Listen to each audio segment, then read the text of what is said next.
Halo teman-teman, selamat pagi, siang, malam. Saya nggak tahu kalian nonton video saya entah pagi, siang atau malam. Nah, di sini saya akan menjelaskan tentang posisi profesi konseling. Nah, pertama saya akan bercerita dulu tentang sejarah bimbingan dan konseling. Sejarah bimbingan dan konseling pertama kali berdiri di Amerika pada tahun 1908. Frank Person membuka klinik di Boston dengan nama Boston Vocational Bureau yang berfungsi untuk memenuhi kebutuhan informasi dan pelatihan bagi pemuda yang ingin mencari kerja. Nah, di sini tertulis di artikel ini kalau Frank Person itu yang mendirikan klinik di Boston dengan nama Boston Vocational Bureau yang berfungsi untuk memenuhi kebutuhan informasi dan pelatihan bagi pemuda yang ingin mencari kerja. Jadi kayak di sini Frank Person ini memberikan bimbingan karir kepada pemuda di sekitar Boston, ya. Nah, lembaga ini juga melatih guru di sekolah untuk dapat menyeleksi dan memberi nasihat kepada siswa dalam pemilihan sekolah yang lebih tepat untuk karirnya. Nah, yang tadi saya bilang, nah di sini Frank Person ini memberikan bimbingan karir kepada pemuda sekitar, anak-anak sekolah yang di sekitarnya. Nah, tahun 1909 Frank Person menerbitkan buku Coaching a Vocation, yang kemudian melalui buku ini berhasil mengidentifikasi dan mengenalkan profesi baru untuk membantu orang lain sehingga dikenal sebagai Father of the Guidance Movement in American Education.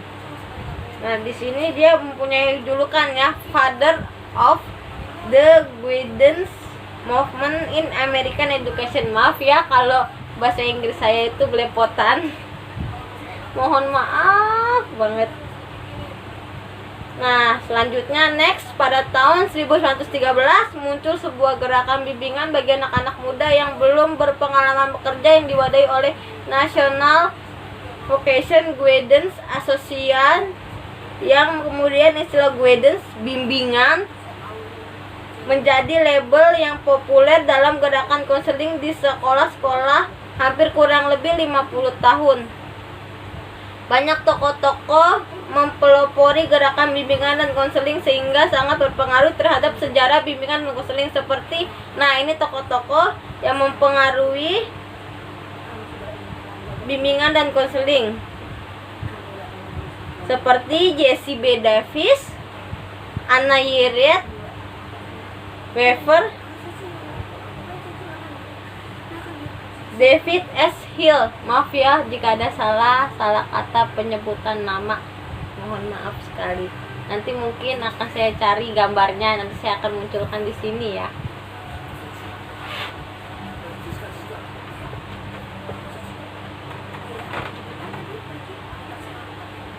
Nah, next pada tahun 1920-an di kalangan pendidikan profesional terjadi sebuah gerakan progresif yang membuka terobosan baru bagi sebuah era pendidikan. Nah, pada tahun 1920-an itu, jadi kalangan pendidikan profesional membuat gerakan progresif untuk membuka terobosan baru bagi era pendidikan. Jadi mereka tuh membuka suatu terobosan yang membuat pendidikan itu agar lebih maju lagi. Nah, banyak konselor pada masa ini mengakui dalam perspektif pendidikan progresif, siswa dan guru semestinya membuat rencana bersama-sama.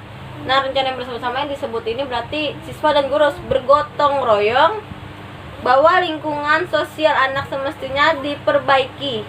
Nah, kalau lingkungan anak-anak itu kan kadang-kadang suka ada yang bukannya rusak, ya, kurang bimbingan, jadi harus diberi arahan dan diperbaiki jika salah. Bahwa kebutuhan dan keinginan perkembangan siswa semestinya diperhatikan dan bahwa lingkungan psikologis ruang kelas. Nah, di sini kan dibilang psikologis ruang kelas itu membuat ruang kelas itu agar lebih nyaman, nggak jenuh, nggak membosankan bagi siswa, agar siswa tertarik untuk belajar.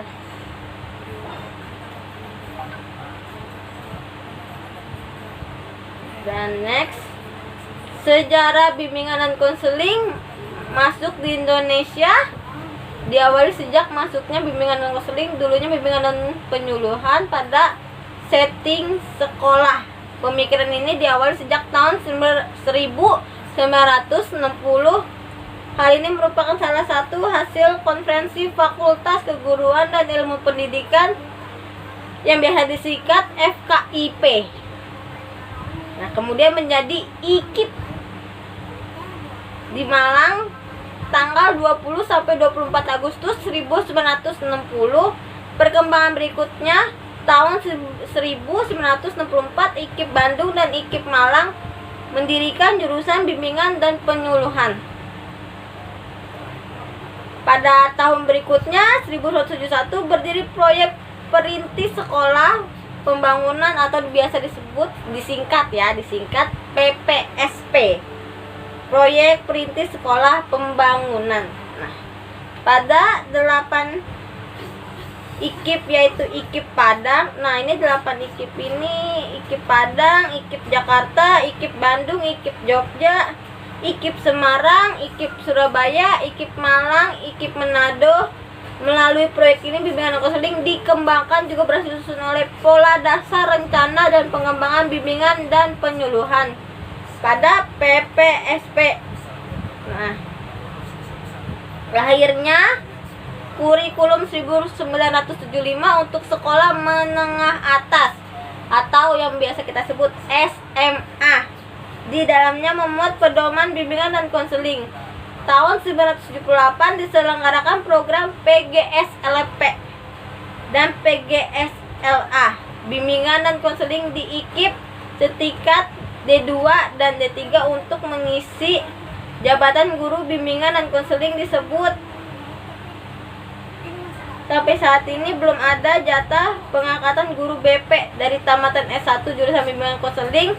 Pengangkatan guru bimbingan konseling di sekolah melalui diadakan sejak adanya PGSLP dan PGSLA.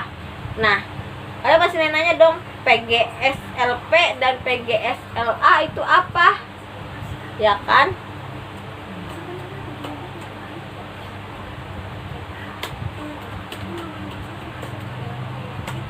Nah, di sini di website kompasiana.com /John Bless /54 F6B08 EA 33 11 4B C C8B466B. Nah, di sini nanti aku taruh ya websitenya ya.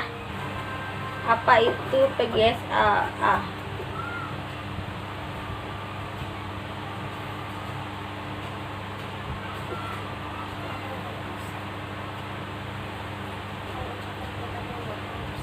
PGSLA itu singkatan dari pendidik guru sekolah lanjutan atas.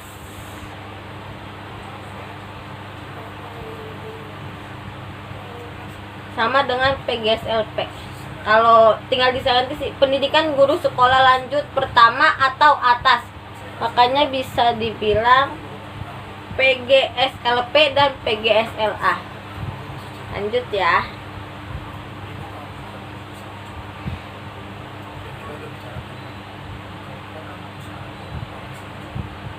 Nah, bimbingan dan konseling di Indonesia lebih banyak lagi dilakukan dalam kegiatan formal di sekolah pada tahun 1960. Di beberapa sekolah dilakukan program bimbingan akademis dan konseling yang terbatas pada tahun 1964. Lahir kurikulum SMA gaya baru dengan program bimbingan dan konseling yang saat ini disebut bimbingan dan penyuluhan. Pada waktu itu dipandang sebagai unsur pembaharuan dan penyelenggaraan pendidikan di Indonesia. Akan tetapi, program ini tidak berjalan karena kurang persiapan persyaratan dan kekurangan tenaga pembimbing yang profesional. untuk mengatasi pada dasawarsa 60-an Fakultas Keguruan dan Ilmu Pendidikan dan diteruskan oleh Institut Keguruan dan Ilmu Pendidikan pada tahun 1963, membuka jurusan bimbingan dan konseling yang sekarang dikenal dengan Universitas Pendidikan Indonesia. Berarti di sini yang aku tanggap, bimbingan dan konseling pertama kali itu ada di kampus UPI. Ya. Bener gak sih? Maaf ya kawan, teman-teman kalau ada kesalahan.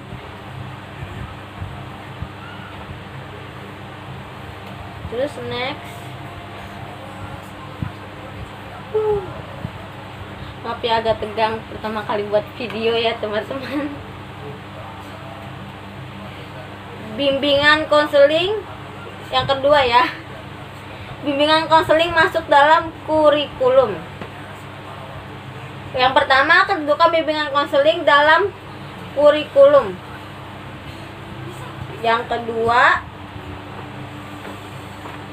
ini ada anaknya. Kedudukan bimbingan konseling ini dalam kurikulum dibagi menjadi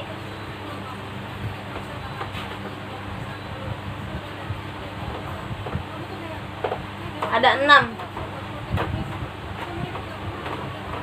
Yang pertama, kedudukan BK dalam kurikulum tahun 1975 dan PPSP. Yang kedua, kedudukan BK dalam kurikulum 1984. Yang ketiga, kedudukan BK dalam kurikulum 1994. Dalam juga ya. Yang keempat, kedudukan bimbingan dalam kurikulum 2004 atau KBK. Yang kelima, kedudukan BK dalam kurikulum 2007 atau KTSP. Yang keenam, kedudukan BK dalam kurikulum 2013. Nah, ini yang menarik. Lahirnya pendidikan profesi konselor di Indonesia. Yang pertama, perkembangan profesi konseling. Bimbingan dan konseling merupakan upaya proaktif dan sistematik dalam memfasilitasi individu mencapai tingkat perkembangan yang optimal, pengembangan perilaku yang efektif, pengembangan lingkungan, dan peningkatan fungsi dan manfaat individu dalam lingkungannya. Bimbingan dan konseling bukanlah kegiatan pembelajaran dalam konteks adegan mengajar yang layaknya dilakukan guru sebagai pembelajar bidang studi. Jadi beda ya, BK sama guru bimbingan studi ya. Kalau BK itu jatuhnya kayak tempat curhat. Kalau bidang studi itu biasanya memberikan pelajaran.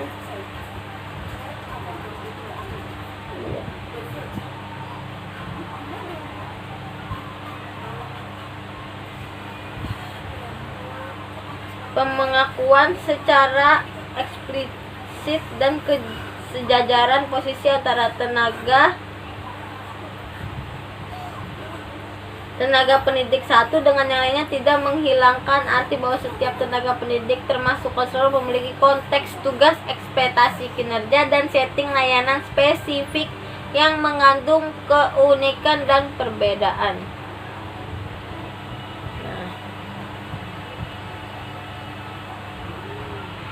Keberadaan profesi konselor di Indonesia memang sudah diakui secara undang-undang, tetapi hal itu tidak dibarengi dengan pengetahuan masyarakat tentang profesi konselor. Nah, di sini banyak banget masyarakat yang belum banget mengetahui tentang profesi konselor. Nah, ini profesi konselor sama psikolog beda ya. Kalau psikolog itu biasanya bidangnya di dunia kerja atau di rumah sakit. Nah, kalau konselor itu biasanya di sekolahan, itu yang saya tahu ya.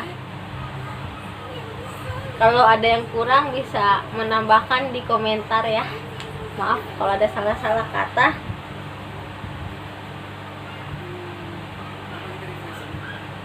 Profesi konseling di Indonesia terkesan oleh layanan bimbingan dan konseling di sekolah-sekolah yang diamati oleh para pejabat pendidikan dalam peninjauan di Amerika Serikat sekitar tahun 1962. Beberapa orang pejabat Kementerian Pendidikan dan Kebudayaan menginstruksikan dibentuknya layanan bimbingan dan penyuluhan di sekolah menengah sekembalinya mereka di tanah air.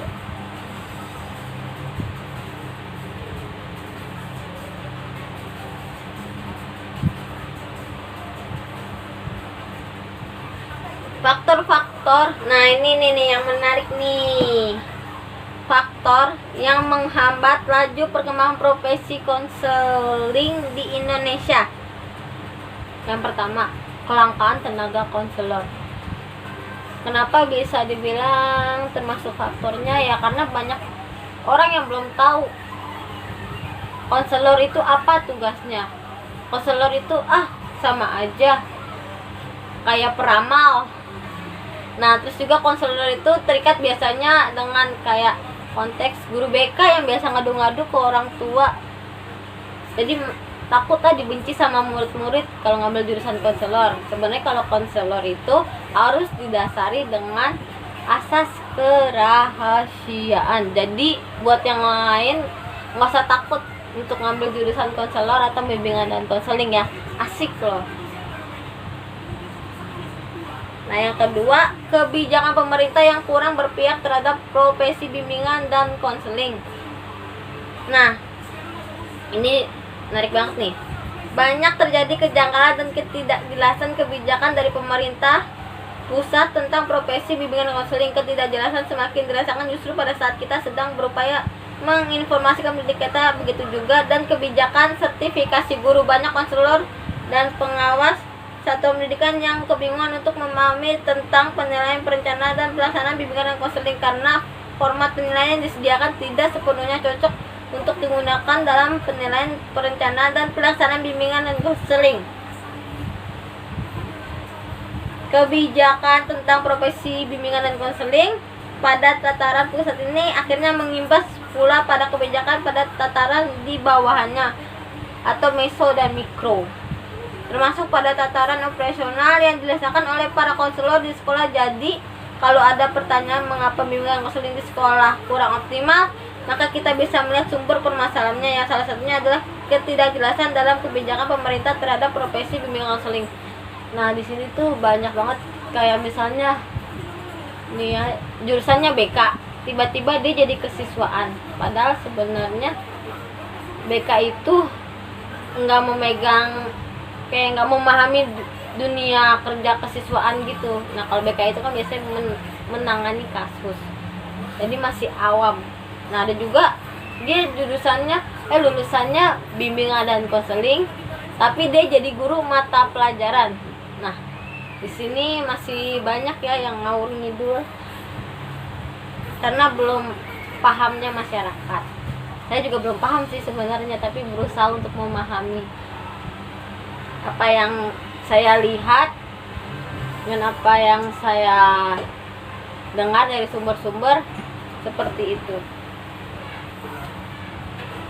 Nah, nanti daftar pustakanya saya taruh di description, kalian bisa cek sendiri ya. Kalian klik informasi saya dapat dari mana aja.